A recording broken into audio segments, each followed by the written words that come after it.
यादव समाज के लोगों की हो रही हत्या वाले बयान पर सियासत जारी है। जेडीयू प्रवक्ता नीरज कुमार ने निशाना साधते हुए कहा कि तेजस्वी यादव अपराध की व्याख्या जाति पर करने लगे हैं। यह दुर्भाग्यपूर्ण नजरिया है। उन्होंने कहा कि क्या तेजस्वी यादव बिहार में खौफ का वातावरण बनाना चाहते हैं?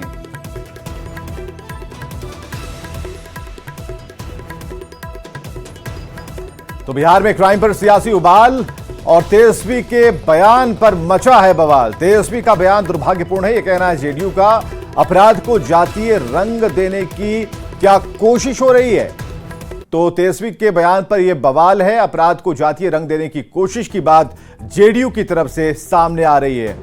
तेजस्वी यादव का पोस्ट पढ़िए। बिहार में डबल इंजन सरकार के चंद घंटों के मंगलराज का अद्भुत आपराधिक नजारा देखिए। मुख्यमंत्री से लेकर दो उप मुख्यमंत्री सहित समूचा अमला आपराधिक घटनाओं को लेकर आपराधिक चुप्पी ओढ़े हुए हैं। माननीय तेजस्वी यादव जी अपराध की व्याख्या भी अब जाति पर करने लगे। ये तो दुर्भाग्यपूर्ण आपका नजरिया है। और आपराधिक घटना हुई है, तमाम घटनाओं को संग्रहित करके उन्होंने राजनीतिक बयान दिया है। तो हम उनसे यही जानना चाहते हैं कि क्या माननीय तेजस्वी यादव जी बिहार में आप खौफ का वातावरण बनाना चाहते हैं?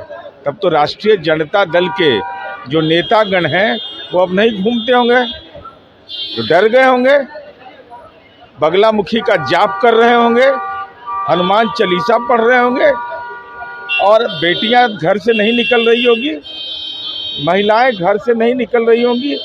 एयरपोर्ट पर जो लोग यहाँ आए हैं वो जब बाहर निकल रहे होंगे तो सुरक्षा के घेरे में उम्मीद कर रहे होंगे। अब हम आपको तेजस्वी यादव का वो बयान भी सुनाते हैं जिसमें उन्होंने बिहार की कानून व्यवस्था को खराब बताया और कहा कि यादव समाज के लोगों को टारगेट किया जा रहा है। पूरी तरीके से घिरी हुई है और पूरी तरीके से फेल हो चुकी है लॉ एंड ऑर्डर को मेंटेन करने में। और छपरा में तो लगातार ऐसी घटनाएं हो रही हैं। लगातार यादव समाज के लोगों को जो है वहाँ गोलियां मारी जा रही है। और पूरे बिहार में आप देखते हैं तो हर एक घटनाक्रम जो है आप लोगों के सामने हमने रखा है। यह पूरा घटना हुआ है।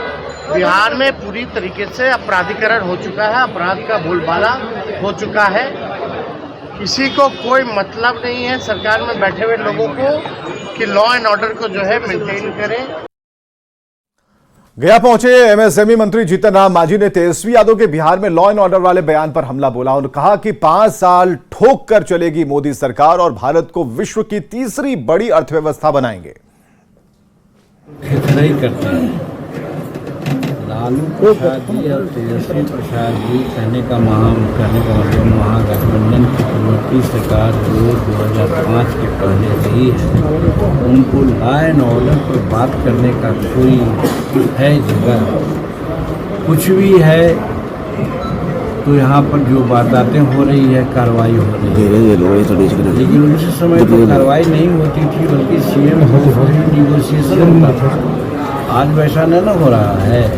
तो इसलिए तेजस्वी प्रसाद कहते हैं तो नहीं करते हैं। अभी पुराने ज़माने का 2005 के पहले का जो लॉ एंड ऑर्डर था, जंगल राज था, उस चीज़ को याद करते हैं तो सब लोगों का दिमाग कांप जाता है। अभी हमारे यहाँ वही स्थिति आने का कोई सवाल ही नहीं उठता है। ऐसे जनसंख्या बढ़ी है, छिपी घटनाएँ घटती है। घटनाएं घटनी एक बात है, लेकिन उस पर त्वरित कार्रवाई होना भी दूसरी बात है। आज जो भी घटनाएं घट रही है तो त्वरित कार्रवाई करके उसको। तो बिहार में लॉ एंड ऑर्डर पर तेजस्वी यादव के बयान से सियासत शुरू हो गई है। बीजेपी ने जंगल राज की याद दिलाते हुए तेजस्वी पर पलटवार किया है। दहशत फैलाने के लिए और उन्हें अपना वोट बैंक बनाने के लिए दलितों का नरसंहार कराया। सवर्णों में आक्रोश पैदा करने के लिए कई गांवों में सवर्णों का नरसंहार कराया। लालू जी ने ही करवाया। सब अलग अलग गिरोह बनवा के सैकड़ों हजारों हत्याएं जाति के नाम पर कराने वाले लालू जी के सुपुत्र को आज जातियों की चिंता हो रही है। यादवों की हत्याएं करवा रहे हैं कि यादवों में डर पैदा हो, आक्रोश पैदा हो और वो अपना वोट बैंक बना रहे। इन्हीं हत्याओं के केस में तेजस्वी को जेल जाना पड़ेगा। सरकार के स्तर से जो अपराधियों पर लगाम की दिशा में कार्रवाई होनी चाहिए, वो दिख नहीं रहा। इस तरह की घटनाओं का बढ़ना समाज और देश के लिए ठीक नहीं है। इस तरह की घटनाएं कहीं ना कहीं राज्य में अपराधियों के बढ़ते मनोबल को दर्शाता है और स्पष्ट करता है कि बिहार में सरकार नाम की कोई चीज नहीं है। बिहार में सरकार का इकबाल समाप्त हो गया है। बिहार में शासन और प्रशासन पर अपराधियों की पकड़ मजबूत हो गई है। बिहार में जिस तरह से अपराध बढ़ रहे हैं और जिस तरह से अपराधियों को छूट दिया जा रहा है और जिस तरह से बिहार सरकार पे इस पे बिल्कुल ध्यान नहीं है। बिहार सरकार तो सिर्फ अपनी कुर्सी को कैसे बचाएं, कुर्सी कैसे पाएं, उसी के जोर गणित में लगी रहती है। ये तो सच है कि कोई न कोई व्यक्ति और कोई भी व्यक्ति विशेष अपराध के बारे में और अपराधियों के बारे में बोलता है तो उसको किसी न किसी रूप में किसी चीज का रंग दे दिया जाता है। मैं बिहार सरकार से उम्मीद करता हूं कि जल्द से जल्द इस पर कार्रवाई करेगी। आदरणीय नीतीश कुमार जी ने जब से बिहार में सत्ता की बागडोर संभाली है, कानून के राज को स्थापित किया है, कभी जाति धर्म के चश्मे से इसको नहीं देखा है। अपराधी कोई भी हो, उस पर समुचित कार्रवाई हुई है। छपरा की जो घटना है अति दुर्भाग्यपूर्ण है। लगातार प्रशासन की तरफ से कार्रवाई की गई है, लेकिन तेजस्वी यादव जी का ऐसा बयान यह दर्शाने के लिए काफी है कि फिर से बिहार को उसी जातीय रंग में रंगना चाहते हैं जिसमें उनके पिताजी ने रंगा था। अपराधी की कोई जाति नहीं होती है। राजद के नेताओं को एक बात याद दिलाना चाहेंगे कि उनके समय में एक जाति विशेष के लोग ही बदमाशी, अपराध और रंगदारी करते थे। हालांकि अपराधियों की कोई जाति नहीं होती है, अतः उसको जातीय रंग देना बंद कर दीजिए। बिहार में एनडीए की सरकार है। कोई भी अपराधी वारदात करने से पहले 100 बार सोचता है और कर भी दिया, जो कि इक्का दुक्का कहीं देखने को मिलता है तो इतना तय मान लीजिए कि उसकी खैर नहीं है। बिहार में कानून का राज है। अपराध करने वाले चाहे कोई भी हो बख्शे नहीं जाएंगे। अपराध करने वाले की जगह जेल में होगी। तेजस्वी यादव में सबसे बड़ी गड़बड़ी यही है कि हर घटना को जाति की चश्मा लगाकर देखते हैं। अब चुनाव बीत गया, अब तो जाति के दायरे से बाहर निकलना चाहिए। छपरा में अधिवक्ता पिता पुत्र की हत्या दुर्भाग्यपूर्ण है, लेकिन तेजस्वी दुख इसलिए जता रहे हैं कि अधिवक्ता पिता पुत्र यादव जाति के थे। यह तेजस्वी की घड़ियाली आंसू है। तेजस्वी यादव को शायद नहीं मालूम कि पति पत्नी की सरकार में बिहार में सबसे अधिक हत्या यादव जाति के लोगों की हुई थी। तेजस्वी को यह भी याद रखना चाहिए कि चुनाव के दौरान सारण में क्या हुआ था, वोटरों के बीच आतंक फैलाने वाले कौन लोग थे।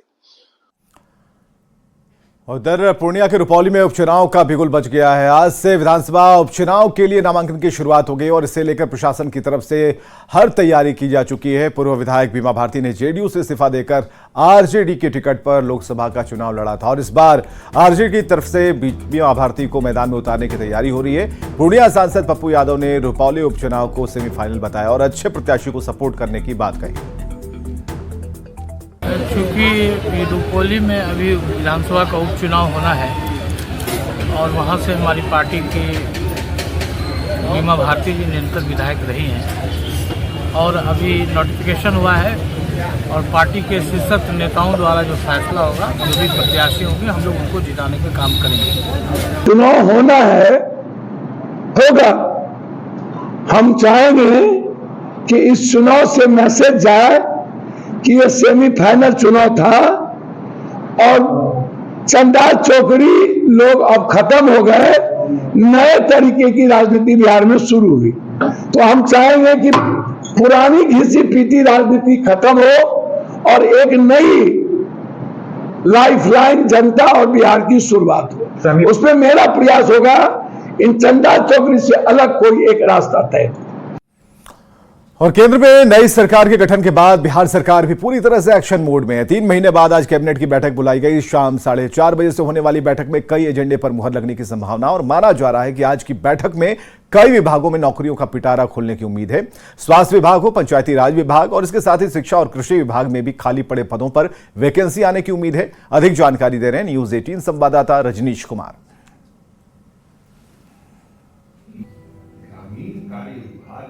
बिहार में 3 महीने बाद एक बार फिर से पढ़े लिखे युवा बेरोजगारों के लिए नौकरियों का पिटारा खुलने वाला है। लोकसभा चुनाव खत्म होने के बाद, केंद्र में नई सरकार के गठन के बाद अब राज्य सरकार पूरी तरह से एक्शन में आ गई है। यानी 3 महीने बाद आज राज्य में पहली बार कैबिनेट की बैठक बुलाई गई है। शाम 4:30 बजे सचिवालय में आज मुख्यमंत्री खुद जो है बैठक में भाग लेंगे और इसके साथ साथ तमाम बिहार के मंत्री जो है बैठक में हिस्सा लेंगे। कहा जा रहा है कि स्वास्थ्य विभाग, शिक्षा विभाग, राजस्व एवं भूमि सुधार विभाग, पंचायती राज विभाग में आज कई नई वैकेंसी दी जाएगी और जिस पर मुहर लगेगी। यानी लगातार इंतजार कर रहे हैं युवा जो खासकर पढ़े लिखे हैं, तकनीकी योग्यता रखते हैं, लेकिन उनके लिए राज्य सरकार आज पिटारा खोलने वाली है क्योंकि आगे विधानसभा चुनाव है और 3 महीने तक लगातार सरकार आचार संहिता के बाद चुनाव में व्यस्त रही है। चुनाव खत्म हुआ है, नई सरकार केंद्र में बन गई है, अब राज्य में नौकरियों का पिटारा खुलेगा। स्वास्थ्य विभाग की अगर बात करेंगे, पहले ही स्वास्थ्य मंत्री मंगल पांडे ने 45,000 नौकरियों की एक तरह से घोषणा कर दी है। दूसरी तरफ पंचायती राज विभाग में भी 15,000 नई नियुक्तियां होंगी, इसकी भी घोषणा कर दी गई है। कुल मिलाकर आज सबकी निगाहें जो है 3 महीने बाद होने वाली पहली कैबिनेट की बैठक पर टिकी हुई है। शाम 4:30 बजे जो है बैठक बुलाई गई है। बैठक के बाद तकरीबन 6 बजे तक जो है पता चलेगा कि आखिर बैठक में कितने एजेंडे पर मुहर लगी है, इसके साथ साथ कितने विभाग में कितनी वैकेंसियां आई है। कैमरामैन अमित के साथ रजनीश कुमार, न्यूज़ 18 पटना। और पटना में राज्य स्तरीय बैंकर समिति की बैठक चल रही है। वित्त मंत्री और डिप्टी सीएम सम्राट चौधरी की अध्यक्षता में पटना के होटल मौर्य में राज्य स्तरीय बैंकर समिति की बैठक में इसमें वित्त मंत्री सम्राट चौधरी बैंकों की ओर से चलाई जा रही योजनाओं में बैंकों की सहभागिता की समीक्षा कर रहे हैं। किसान credit card, student credit card समेत कई योजनाओं में बैंक की ओर से किसानों को कितना लोन दिया जा रहा है, इसकी भी जानकारियां ली जा रही हैं। और आरा से बड़ी खबर आ रही है, अपराधियों ने युवक पर फायरिंग की है। दादी का इलाज कराने के लिए युवक आया हुआ था निजी अस्पताल में और उसे भर्ती कराया गया है। बाइक से अपराधी आए थे। पीरो थाना क्षेत्र के पीरो का ही यह मामला है। फायरिंग के बाद जांच में जुटी है पुलिस।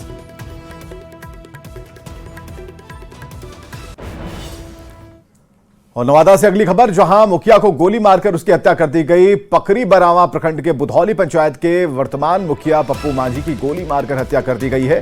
गोली उनके सिर में मारी गई है। बुधौली पंचायत के मुखिया का शव बुधौली इंटर स्कूल के फील्ड से मिला है। मौके से मुखिया का मोबाइल और पैंट शर्ट बरामद किया गया। संदेह के आधार पर पुलिस ने एक युवक को हिरासत में लेकर पूछताछ शुरू कर दी है। परिवार के मुताबिक रात 10 बजे किसी का फोन आया था। इसके बाद पप्पू मांझी घर से निकल गए थे। एसडीपीओ के नेतृत्व में पूरे मामले की जांच जारी है। पता नहीं चला, फिर हम लोग को सुबह पता चला। क्या पता चला? सुबह चला कि यहाँ पे देखा 2-4 लोग हल्ला कर रहा था, फिर जब फलानमा ऐसे हो गया, हम लोग मजाक में देखे ऐसे झूठ बोल रहा है। अच्छा। तब आके देखें सामने में सही बात था, यहाँ पे घटना हुई और तत्काल पुलिस के द्वारा अग्रेसर कार्रवाई की जा रही है। हम लोग जांच कर रहे हैं, बहुत जल्द अपराधी को गिरफ्तार कर ली जाएगी। और नीट से जुड़ी बड़ी खबर हम आपको बता रहे हैं। एनटीए की याचिका पर सुप्रीम कोर्ट में सुनवाई की खबर है। ट्रांसफर पिटीशन पर सुप्रीम कोर्ट ने सुनवाई की है। पिटीशन पर सुप्रीम कोर्ट ने जारी किया है नोटिस।